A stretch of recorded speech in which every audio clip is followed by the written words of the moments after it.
ये सिर्फ हिंदू मुस्लिम की वजह से परेशान हो रहा है। पहले इतने दिन हो गए कभी हिंदू खतरे में नहीं आया, ना तो कभी मुसलमान खतरे में था। 70 साल हो गए देश आज़ाद हुए, कभी था ये कितना? और फिर कहते हैं 15-15 लाख आएगा जनता के अकाउंट में, वो नहीं आता है। फिर अमित शाह बोलते ये तो एक जुमला था, क्या है जनता के लिए विश्वासघात नहीं है? तो ऐसा प्रधानमंत्री किसको चाहिए? अच्छा, जो हर पल झूठ बोले। अभी आप जो माहौल देख रहे हो, इस देश में हर आदमी परेशान है, किसान भी परेशान है, हाँ फौजियों का भी धरना चल रहा है। हाँ, ऐसा क्यों हो रहा है देश के अंदर कि हर आदमी परेशान क्यों हो रहा है? ये सिर्फ हिंदू मुस्लिम की वजह से परेशान हो रहा है। पहले इतने दिन हो गए कभी हिंदू खतरे में नहीं आया, ना तो कभी मुसलमान खतरे में था। 70 साल हो गए देश आज़ाद हुए, कभी था नहीं था ना। 14 साल से हिंदू मुस्लिम खतरे में हो गया, कैसे हुआ है? और खतरे में है किससे? मुसलमानों से खतरे में। जब भारत में सब मुसलमान थे तब तो हिंदू खतरे में नहीं था, अब तो विदेश भी चले गए और कहेंगे अखंड भारत बनाएंगे। अखंड भारत का सर झेल पाएंगे? अभी 20 करोड़ है तो उसमें कहते हैं ये हम पे हमारा मुसलमान शोषण कर रहे हैं, हिंदू कहते हैं। और अगर वो पाकिस्तान के भी आ जाएंगे, 20 करोड़ वहाँ के भी पाकिस्तान के, तो वहाँ के आ जाएंगे तो ये झेल पाएंगे? जो हिंदू है झेल पाएंगे उन्हें? तो हिंदू राष्ट्र का तौर क्या है? किस स्तर पे बनाएंगे हिंदू राष्ट्र? और एक गांव को हिंदू राष्ट्र बनाए उसे रखेंगे किस में? भारत कैसे हो सकता है? नेपाल अपने आप को बांग्लादेश शामिल कर सकता है भारत में? पाकिस्तान शामिल कर सकता है? शामिल कैसे हो जाएगा? अखंड भारत होगा, क्यों नहीं होगा? अफगानिस्तान कैसे अपने आप को शामिल कर देगा भारत? अफगानिस्तान पहले नहीं था शामिल। चंद्रशेखर आज़ाद ने अखंड भारत का निर्माण किया था। उस क्या नाम है उनका? अशोक सम्राट ने, उन्होंने अखंड भारत का निर्माण किया था।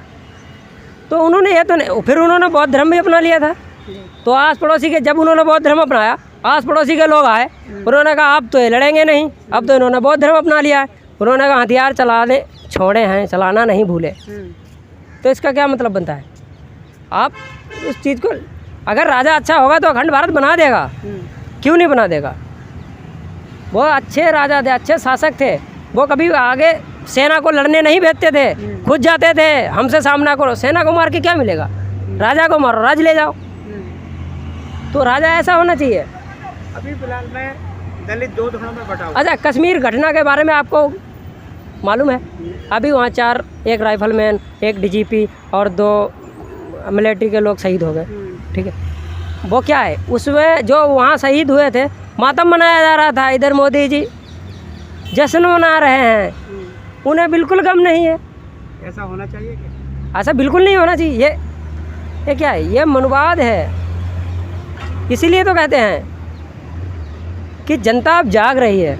अब 24 में मोदी जी को बिल्कुल भी मौका नहीं देगी जनता। राजा से बड़े जनता होती है या सबसे बड़ा राजा होता है? सबसे बड़ा जनता है। राजा एक जनता को चुना हुआ प्रतिनिधि है, तो उससे जनता चुनती है, उसे चाहे पल में ख़त्म कर सकती है। अब 2024 में जो दलित नेता हैं सारे, आप जिसको भी फॉलो करते हैं, हाँ, ये सब इकट्ठे हो पाएंगे? नहीं, अगर होना चाहें तो हो सकते हैं। ऐसा कुछ नहीं है जो हो नहीं सकता। अगर वो करना चाहे, अगर मायावती जी हैं, चंद्रशेखर जी से मिलना चाहती हैं, तो चंद्रशेखर ने स्पष्ट कहा है मेरी अगर पार्टी जीतती है फिर भी प्रधानमंत्री मायावती जी ही बनेंगी। उन्होंने जब आकाश आनंदी ने बयान दिया है कि हम किसी भीम आर्मी को नहीं जानते हैं, तब भी उन्होंने उसके बाद में भी एक इंटरव्यू में कहा है कि अगर बहन जी बोलती हैं तो मैं। आकाश आनंद जी कौन है? आकाश आनंद जी बहन जी के भतीजे हैं। हम ही पूछना चाह रहे हैं कौन है वो? पार्टी के कोऑर्डिनेटर हैं। उनको बहुजन समाज पार्टी के लिए क्या किया? बहुजनों के लिए क्या किया? कुछ किया? अब वो तो बताते हैं कि हम 4-5 साल से काम कर रहे हैं, लेकिन हम मीडिया के स्तर से नहीं आ रहे हैं। कोई काम किया? अभी तक तो नहीं किया है, लेकिन वो जिस हिसाब से चंद्रशेखर पे कैसे कह सकते हैं कि चंद्रशेखर को हम नहीं जानते? अब वो उनकी एक, देखिए, एक घर में जो व्यक्ति घर में रहेगा, घर से बाहर नहीं निकलेगा, ऑफिस से घर, घर से ऑफिस, वो आम जनता को क्या जानेगा? चंद्रशेखर कोई राजा नहीं है, वो एक आम जनता है। तो आम जनता को नहीं जानता, ये कोई बड़ी बात नहीं है। चंद्रशेखर की पहचान वो जानते हैं? हाँ बिल्कुल जानते हैं, क्यों नहीं जानते? चंद्रशेखर की वो पहचान जानते हैं जिन्होंने कहा कि चंद्रशेखर को मैं नहीं जानता। चंद्रशेखर एक ऐसे शख्स हैं जिन्होंने गांव-गांव में स्कूल चालू किए, हाँ बिल्कुल, गरीबों के लिए पढ़ाई मुफ्त की हाँ और गरीबों के लिए हमेशा खड़े रहे, बिल्कुल। लेकिन उनकी पहचान क्या है? उनकी पहचान सिर्फ बहन जी की वजह से है, क्योंकि वो बहन जी के भतीजे हैं और उनकी खुद की कोई पहचान नहीं है अभी। तो ऐसा शख्स किसी आदमी पर आरोप लगा के जो दलित समाज के लिए काम करता है, दलित समाज नहीं, उन्होंने आरोप नहीं लगाया है, मैं क्यों कह दूं उन्होंने लगाया, मैं जानता नहीं। जो आदमी हमेशा घर में रहा हो, घर से ऑफिस, ऑफिस से घर, वो कैसे जान सकता है आप बताओ? अगर जो आदमी सड़कों पे उतरेगा तभी तो जानेगा। हम आपको कभी देखा नहीं, हम आपको कैसे जान सकते? तो उन्होंने अपनी जगह पे सही कहा कि हम नहीं जानते चंद्रशेखर को, क्योंकि उन्होंने देखा नहीं। भारत का बच्चा जानता है चंद्रशेखर जी को, वो क्यों नहीं जानते हैं? बच्चे देखा है चंद्रशेखर को, बच्चे न्यूज पे देखते हैं। वही तो मैं कह रही हूँ, वही मैं भी बोल, जब वो बहन जी को जानते हैं तो वो चंद्रशेखर जी को क्यों नहीं जानते, जबकि चंद्रशेखर जी उनका राइट हैंड है। किसका? बहन जी का। नहीं, किसने कह दिया राइट हैंड? बहन जी तो मानती नहीं कभी चंद्रशेखर जी हमारे राइट हैंड है। दलित समाज के लिए दोनों बराबर है, जो बहन जी हैं और मायावती, हाँ, ये दो ही नेता यूपी के अंदर हैं। यूपी के अंदर नहीं, काशीराम जी के बाद में जो यूपी के अंदर दो ही नेता ऐसे हैं जो दलित समाज। जो चंद्रशेखर भाई ने एक बार तो ये भी कहा था कि हम यूपी से चुनाव नहीं लड़ेंगे, क्योंकि हम ये मायावती जी को सौंप देंगे यूपी, क्योंकि मायावती जी ने यूपी के अदर चुनाव लड़ा ही नहीं पहले कभी। और अब जाके जो आए हैं उनके आकाश आनंद तो वो जयपुर जाते हैं और भोपाल जाते हैं, तो एक वोट काटने का काम करते हैं। दलित समाज अपना पाएगा इनको? मुझे तो नहीं लगता है अपना पाएगा।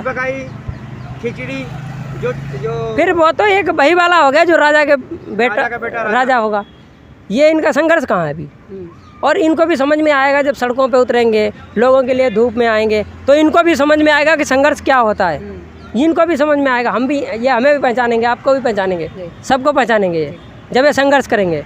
और चंद्रशेखर भाई ने संघर्ष किया, इसीलिए वो सबको जानते हैं और सब उन्हें जानते हैं। मायावती ने कभी नहीं कहा कि मैं चंद्रशेखर को नहीं जानती। मायावती जानती हैं क्योंकि वो संघर्षशील है, उन्होंने संघर्ष किया है, उन्हें पता है कि ये संघर्ष करने से क्या होता है। उन्होंने जितना उन्हें संघर्ष का एक्सपीरियंस है, उन्होंने उस हिसाब से वो उन्हें चंद्रशेखर भाई को बहुत अच्छे से जानती हैं। लेकिन वो चंद्रशेखर भाई पे भरोसा नहीं कर सकती, क्योंकि वो एक एक्सपीरियंस होल्डर लेडी हैं, आयरन लेडी भी हैं। उन्हें वो एक जैसे कि वो उन पे ऐसे कैसे भरोसा कर ले, उन्हें पार्टी का लीडर ऐसे कैसे बना देंगी? नहीं, लीडर नहीं, लेकिन आप एक दलित समाज के जाने पहचाने चेहरे को कहते हैं मैं जानता नहीं, ये शब्द गलत है। हाँ वो गलत है, लेकिन उस पर भी टिप्पणी करते हैं लोग। आप राहुल गांधी को जानते हैं? हाँ बिल्कुल जानते हैं। और अखिलेश यादव को जानते हैं? बिल्कुल जानते हैं, सबको जानते हैं। लेकिन दलित नेता एक चंद्रशेखर उसको नहीं जानते।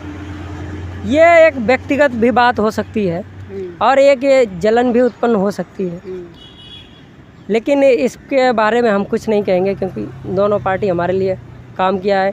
आज बहन जी की वजह से हम यहाँ खड़े हैं। तोड़ने के लिए राजनीति हो रही है, ये वैसे बखेरने के लिए राजनीति हो रही है। चंद्रशेखर तो कहते हैं आप यूपी में करिए राजनीति, वहाँ से आप अगर चुनाव जीतते हैं तो अदर में जाइए, अदर राज्य में जब ही तो जाएंगे जब आप अपना घर संभाल पाएंगे।